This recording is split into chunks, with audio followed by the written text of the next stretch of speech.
Hello, welcome to Zigmatech Learning Hub. I'll be your instructor for English language. For this class, we are going to be taking our exercises from the ExamGuide app. If you don't have the application already installed on your device, I will want you to download the app in order to follow along in the class. ExamGuide is a leading educational app that helps students prepare adequately for various exams like UTME, post-UTME, WEAC, GCE, KCPE, IJMB, JUPEB, Cowbellpedia, BESE, JSCE, NCEE, NECO, etc.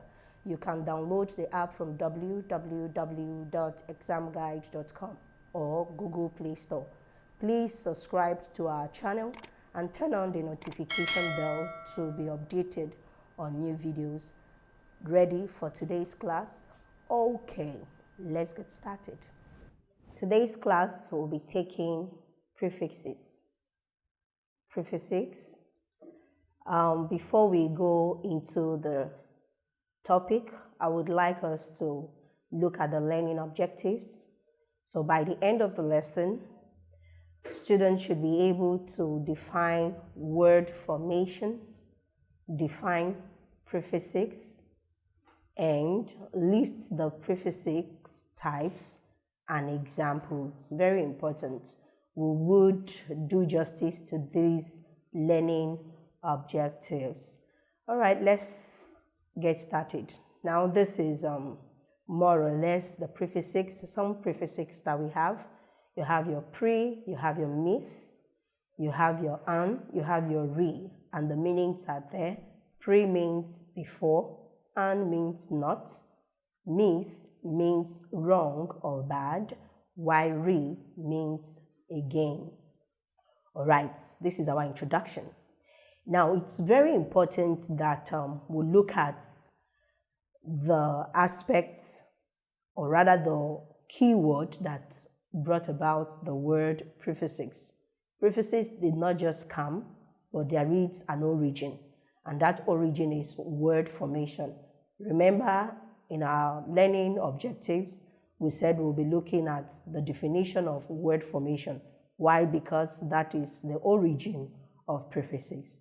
Now, word formation refers to the collective word for such aspects of English that deal with forming of words. There are aspects of English that deal with forming of words, and the prefixes is one of them. And the key word for these aspects of English, it's called word formation. Now, I would like to, engage us a little into word formation. When we talk about word formation, we have said it that it has to do with forming of new words, not just words, but new words. Now, looking at those aspects that are under word formation, we'll talk about synonyms, we talk about antonyms, we talk about prefixes, we talk about suffixes, homophones, and homonyms. Need I not forget, we also have affixes. Now, I would like to give us a peripheral knowledge, a shallow definition of these other aspects of word formation before we delve into prefixes. Now, when we talk about synonyms, we refer to those words that are similar in meaning. Synonyms are words that are similar in meaning. Antonyms are also words that are opposite in meaning. So that's the difference. Why synonyms are words similar in meaning, antonyms are words opposite in meaning. Now, suffixes, unlike prefixes, are words that are added or elements, word elements. Let's leave it at word elements added at the end of a word to change or alter the original meaning of that word. It changes the word class. That is what we mean by altering. So once it alters, a particular root word is altered by an addition of an element. That means we have used suffixes. Now, we also have homophones under word formation. Homophones are words that have the same pronunciation but different spelling and meaning. Now, we have the word waste, W-A-S-T-E. That's to squander something. You have bought something and you've wasted it. That's a homophone. Then we have another word as waist. That's a part of the body where the tailor or the seamstress has to measure in order to get a perfect size of an individual. Now, waist as in to waste food and waist as a part of the body are homophones. Why? Because they have the same pronunciation, but the spellings are different and the meanings are different. Now, homonyms are words that have the same pronunciation, same spelling, but different meaning. Same pronunciation, same spelling, but different meaning. Now, I would like to take a very quick example of homonym. Look at the word ball, B-A-L-L. Now, that word ball means an object that children play with or the footballers play with. Then, another meaning for that word ball also can be seen from the light of a type of dance done by people. Now let us come back home. Definition of prefixes. Remember, the topic for today is what? Prefixes. And we've been able to look at the origin of prefixes, which we said is under word formation, how words are formed, creation of new words.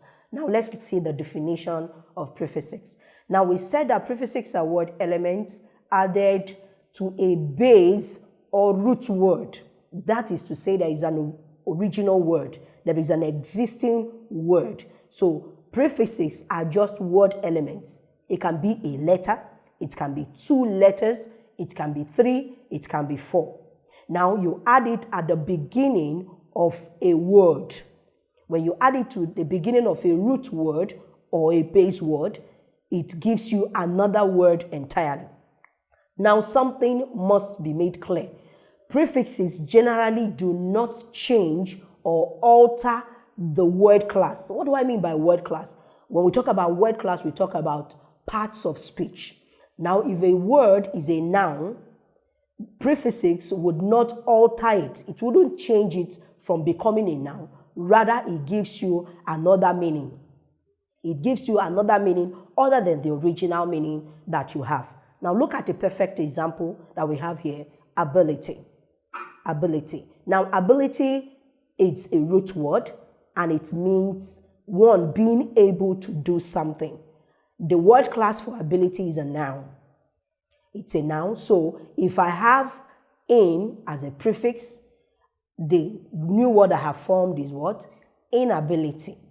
Inability. And that means not being able to do something. The initial word or the root word was able. That means you are able to do something. You have all it takes to do something. And the word class remains the same. While the prefix in was added to ability, giving us a new word entirely, but retaining the word class, which is a noun. Now let's look at some other examples of prefixes, the base, and the new word. Remember, prefixes will always form new words. It doesn't alter the original class of the word, but all it does is to change the meaning of that word. Now we have a prefix co, that's co. We have a base word, worker. The new word formed is co-worker. The second is this. We have a root word, agree, and we have the new word, which says disagree. We also have il, which is ill. We have a base word, legal, not legal, legal, and the new word formed is illegal.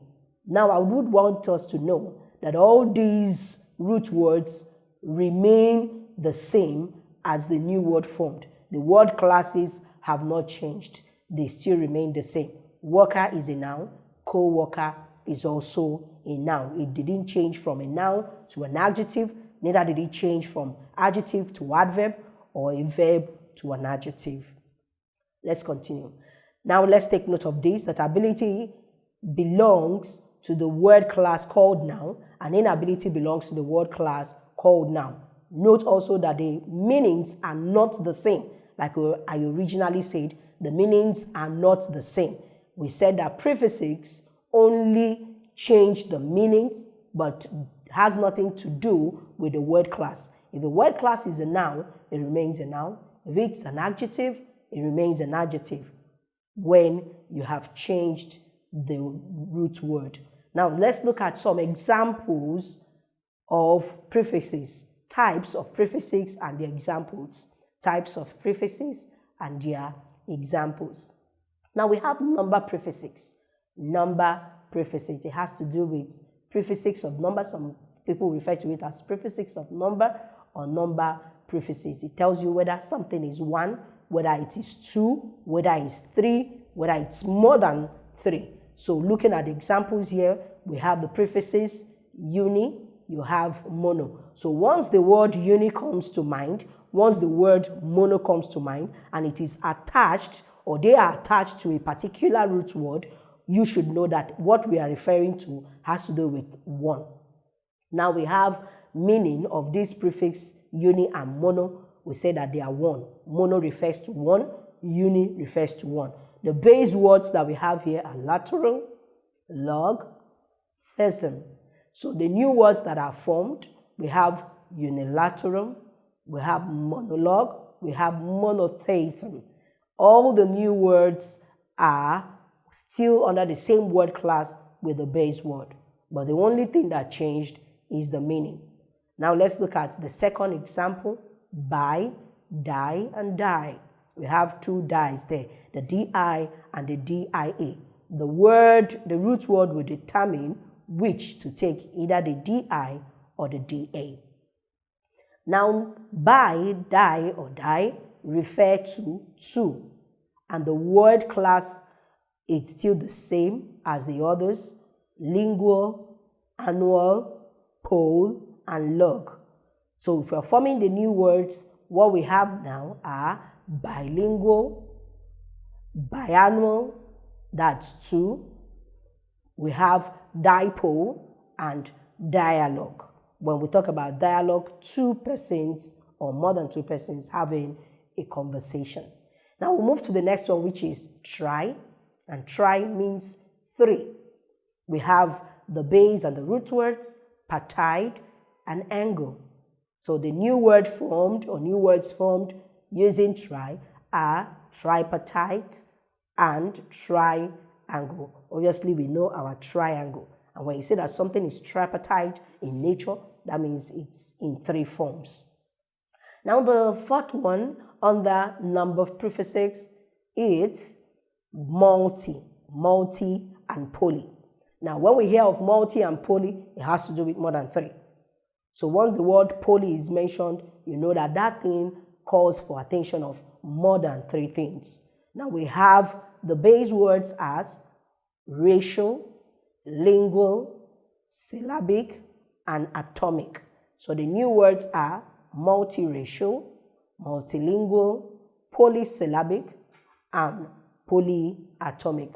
That means it's more everything we have mentioned, they are all more than 3. Now we'll move to the next type of prefixes. We have prefixes of time and other. Prefixes of time and other. Under prefixes of time and other, we'll have such examples as post, ex, for, pre, and re. So we have meanings of them. For post means after. Post means after. Ex means former. For means before. Pre means before. Re means again. So once a word is mentioned and you hear post before that word, what comes to mind is that something must have happened after a particular time. And when ex comes to mind, what we think of is former. It's just like saying ex-wife, ex-husband. What comes to mind is before, former person, not now, not in the present. It's something that I'm done with and is no longer existing. So we have for. When for comes to mind, we hear of before the time. Then pre also means before, while re means again. So under post, we have base words. These are not just the only base words, but for our consumption for this period, you can as well go deeper in finding other root words for post. But for the class, we look at war, we have classical, we have natal, we have modern. Now the new words formed, post-war, post-classical, post-natal, and post-mortem. For the word former, that's the meaning of the prefix ex, former, we have ex-husband, ex-president, and ex-prefect. That means they are no longer in that aspect. They are no longer seen as that because it's former. Then we have the for. For means before, as earlier said, and we have new words formed from tell and knowledge are foretell and foreknowledge. That's to say something before time or to have knowledge of something before the time. Then pre also is synonymous with the word for. So either I use for or pre, but notice that I cannot say pre-tell. No, because that's originally and contextually what it ought to be. So as much as for means before and pre means before, it doesn't mean that any word that I use with for, I can use for pre. It would be wrong. So for pre, as much as it means before, we have words or base words for them, and those words are inform, marital, and natal. Now we have new words formed as pre-inform, that's to tell me before time, premarital, to do something before the writing, then prenatal, before natal. Lastly, we have which means again, and the word we have here is pack, and you're asking someone, please, I would need you to repack. That means do what you have done. Remember, I told us, very important, that the base word and the new word formed are same in class. When we talk about class, we refer to the parts of speech. Pack is a verb, repack is also a verb. Likewise, others. President, noun. Ex-president is a noun. All right, we are still moving forward, looking at types of prefixes and their examples. The third, we have prefixes of location or transfer. Prefixes of location or transfer. Now, when we come to prefixes of location, when we talk about location, we talk about where something is, that's aspect of your preposition, the location of a thing, the position of a thing, and then the word transfer. So let's look at some prefixes of location or transfer. Should somebody mention such, you are not left aloof. Now, prefixes of transfer or location, we have sub, super, inter, and trans. Sub, super, inter, and trans. The meanings: sub means beneath, lesser in rank, something that is beneath or lesser in rank. We have base words as marine, conscious, and urban. Marine, conscious, and urban. Then we have the new words formed as submarine, we have subconscious, and we have suburban. Now, this reminds me so much of the word subordinate. You know, we said that sub means beneath or lesser in rank. If you are in an organization and you have a boss, you become your boss's subordinate. Your boss sees you as the subordinate. That means you are lesser in rank than he. All right, let's look at the second one, that's super. When you say that something is super, that means it's above, it is over. That's superficial, super abundant. We have root words as abundant, fine, able. Then you have super abundant, super fine, and super able. That's over, it's excess. It's more than expected. You did higher than what one would think of. Then we have the next prefixes of location, which is inter, and inter means between and among. Between and among. Now we have the base or root words related, acts, active, and the new words formed are interrelated, interact, and interactive.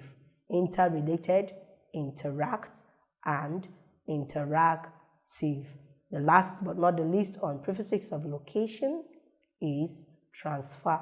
Prefixes of location, we have transfer. Transfer means across one place to another. You hear some people say, well, I'm being transferred. That means to move from one particular position or another. Or transport. That means you are moving from one place to another. Now, the base words that we have are form and port. And the new words formed are transform and transport. So you're transforming something, you're moving it from the state it was before to another state. You're transporting, that means you're leaving from a particular location to another location.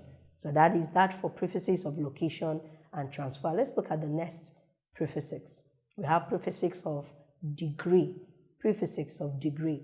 Prefixes of degree, we have over, we have under, we have infra, and mini. When we talk about degree, we talk about the extent at which something is done.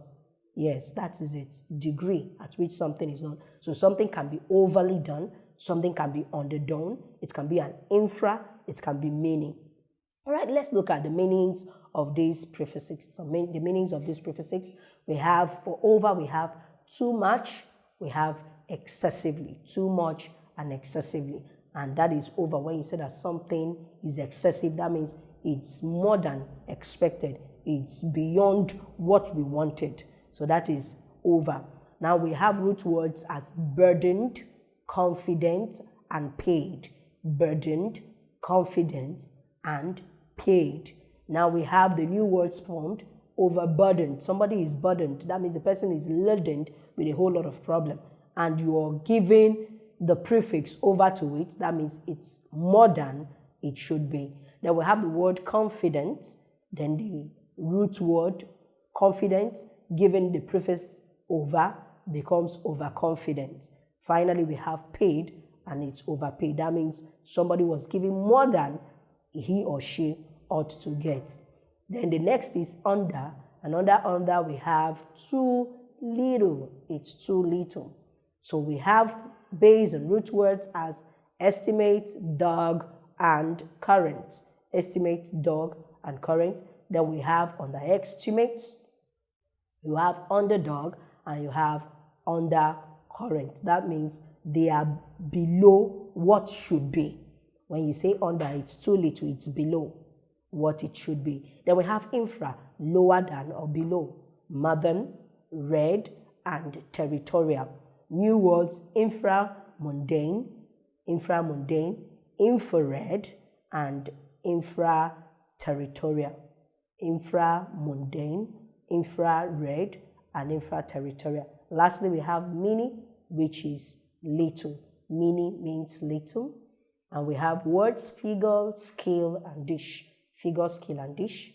For the new word formed, we have mini figure, we have mini scale, and we have mini dish. Let's look at another. We have still under prefixes of degree, we have hyper. We have hyper, we have sub, and we have so. So hyper means extremely. We hear some parents saying, my child is hyperactive. My child is hyperactive. That's excessively active. Extremely is to the excess. I remember a lecturer of mine would tell us that anything to the excess is a passport to tragedy. So let's not be hyper in what we do in certain things. So we have hyper, which is extremely, and we have words as, we have conductive, we have acid, we have sensitive. So we have hyperconductive, we have hyperacid, we have hypersensitive. Let's look at ultra. Ultra means extremely beyond, extremely and beyond. That is fast, sound, and mutation. We have ultrasound, ultrasound, ultra fast, and ultra mutation. Then we have the sub. Sub means lower than, less than, lower than or less than, and it means that something is lower than it should be. Words under them are merge, marine, and continent. So forming the new words, we have submerge, we have submarine, and we have subcontinent. Finally, you have your sur, which is above and over. We have surpass, surname, and surrealism. Another prefix, the prefix of attitude. Attitude. Now we have co, com, and con. We have pro, we have anti, and we have counter. Now we have their meanings, very important. When you know their meanings, you know what you are using them for and at what point. Now for co, com, and con, it means with, together, or jointly. Pro means on the side of. Anti means against, and counter means in opposition to. These are words that we are conversant with while conversing. When we converse with people, we use them. But do we really know their meanings? Very important. That's why we're looking at their meanings. Now we have the first one, which is co, com, and con. We have root words as operate, bind, and cur. So putting the prefixes before the base or root words, we have cooperate, you have combine, and you have concur. That is, I'm with you. When you tell somebody I concur, it means I agree. I'm with you. I'm together in what you're saying. So combine means to join something, and cooperate means to work with someone. Then we have the pro, which is on the side of, are you on my side? All right, that's it. So we have phase, secular, and nuclear. So we have pro-phase, we have pro-secular, and we have pro-nuclear. Then we have anti. Some people call it anti, but it's anti. That is against. You're against. Once you're against something, you're an anti. It's just like having an antagonist in a literature work. You hear the writers telling you there is an antagonist. That means it's against the protagonist, who is the hero. Now, anti means against, and we have root words as climax, septic, and social. Climax, septic, and social. So giving the prefix to these root words, we have anticlimax, that's against the peak. When you say that something is anticlimax, it's not getting to the peak. Is against getting to the peak of something. You have septic, and then you have antiseptic, you have social and anti-social. Sometimes we say people are antisocial, that they are not sociable. They don't mix up. So anyone who is not sociable is anti-social. Then we have counter. Counter means to be in opposition with something. When you are in opposition to something, you counter it. Somebody says something and you say, I will counter it. That means I don't agree with what you are saying. I'm not in support of what you are saying. So once you are in opposition to what someone is saying, you counter. So we have step, act, and culture. So we have counter step. Somebody has taken a step, you counter the step. That's counter step. Then we have counteract, and we also have counter culture. The culture of the whites counters with the culture of the blacks. So that's it for prefixes of attitude. It's a human act. So prefixes of attitude depicts human activities in life. So we have negative prefixes. Wow, negative. So that means with these negative prefixes, we speak the opposite of what it's presented. Now we have 4 of them here. We have in, on, none, and this. In, on, none, and this. Now we have their meanings. What does in mean? It means not. Not. In means not. On means the opposite of. None means not, just like in, but note it that we can't use it interchangeably. We can't. You use in when you want to use it with certain words and none with certain words. I can't say non-justice. It doesn't sound right. But injustice. All right, so we have the last one, this, which is the opposite. Now, not has words, in has words such as justice, describable, and sane. Justice, describable, and sane. So if we are going to create new words, we have injustice, we have indescribable, something you cannot. Justice means that things are done the right way. They are fair in the discharge of duty. But when you say injustice, that means people are not treated rightly. Now we have describable. So giving the negative to describable, it becomes indescribable. It cannot be described. That's why it's not.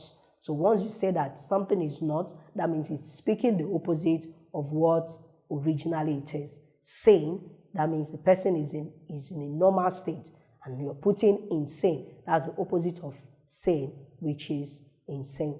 All right, still under negative prefixes, we have looked at in. Now let's look at on. On means the opposite of. On means opposite of. So when you refer to something as being maybe on, you are talking about the opposite of something. When you say that someone is so unthinkable, you're saying it's the opposite of what it should be. So we have root words as alloyed, thinkable, expected. And we have new words, unalloyed, unthinkable, and unexpected. The next is none. None means not. When you say that something is equal to none, that means it's equal to nothing, right? We have base words as conformist, verbal, and absorbent. Conformist, verbal, and absorbent. We have the new words formed non-conformist, non-verbal, and non-absorbent. That means someone not being a conformist. The person doesn't conform or agree to the dictates of a particular thing. You refer to the person as non-conformist. A non-verbal person is someone who doesn't talk or talk too much, is just on his own or her own. Non-absorbent means something that doesn't take something. It doesn't allow something to get into it. Finally, we have this. This means the opposite. When you say that something is the opposite, that means it's not in line with the previous. It's speaking contrary to what has been said earlier. So we have figure, engage, and mantle. Figure, engage, and mantle. So we have the roots, the new words formed, disfigure, that makes something not to be what it should be or originally is. Disengage, that means to make something not to be engaged again. And finally, dismantle. All right, let's look at our task. We have our task here. The task says, give the right prefixes for the words below. Give the right prefixes for the words below. Now, number one is standard. Number one is standard, and the prefix to add there is substandard. When you say that something is of standard and that thing is not of standard, that means it's substandard, not as it should be. Then we have skirts. We have mini skirt. We hear people say, I'm putting on a mini skirt. That means it's little mini skirt. We have states. We have understates. And we have fiction.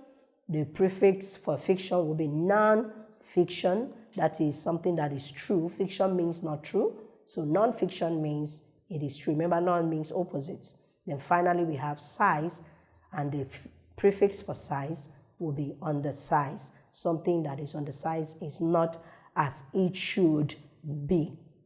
All right. So now I would like that we take some exercises using our ExamGuide app.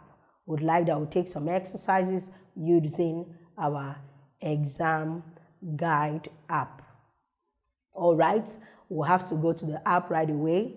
You click on practice for basic. I'm going to choose my subject, which is English. I'm not choosing any other. I don't have business with any other subject aside English. So I've clicked on English now. So what I have to do, I will have to choose the year I want to practice with. Yes, I'll choose the year I want to practice with. I have 2014. Okay, I think I should go on with 2014. Let's see what we have in 2014. Let's pray we have suffixes, prefixes there so that we can get it done with. All right, let's get started. Yes. Okay, let's see what happens. I want to go to a particular question. This is a comprehension passage, so I have no business today with comprehension passage. We actually want to look at one or two examples of what we have done. Perfect. I'm at the right place. Now look at this question. It says, the word regular will correctly take the prefix dash to form a new word. You see it? That the essence of prefixes is to form new words. So we have so many prefixes here. How would I say unregular? Does it make sense? All right. What about monoregular? Does it make sense? Monoregular? I doubt. That's one. No. All right. Uniregular? No, it doesn't sound okay to me. But I think I do hear people say irregular. That means it's not regular. When something is not regular, it's irregular. All right. The answer is what? B. All right. We'll have to take one more question from another year. So I'll have to log out. So I'm going back. Yes. This is, I want to go to 2018. 2018, that should be paper 1. Perfect. All right, 2018 paper 1. Let's get started. I have 80 questions there. Is that 80 questions? Yes. All right. Let's get started. Let's see if we'll have something there. I don't have business with this. Okay. Question. Let me check. I think I should check 60. Oh, that's right. Okay, this is another example. It says the prefix dash can be added to sit to form a new word. This is sit. I would like to clear something. There's a difference between this SEAT, the sit, and SIT. So if you are not careful, you may make a mistake. So let's look at it carefully. This is sit. That's the chair you sit on. All right. So let's look at, should I say in sit? That's funny. It doesn't make sense. Pre-sit? No. Ill sit? It doesn't sound okay. In sit? All right. I think we should go with on. Yes, that's the answer.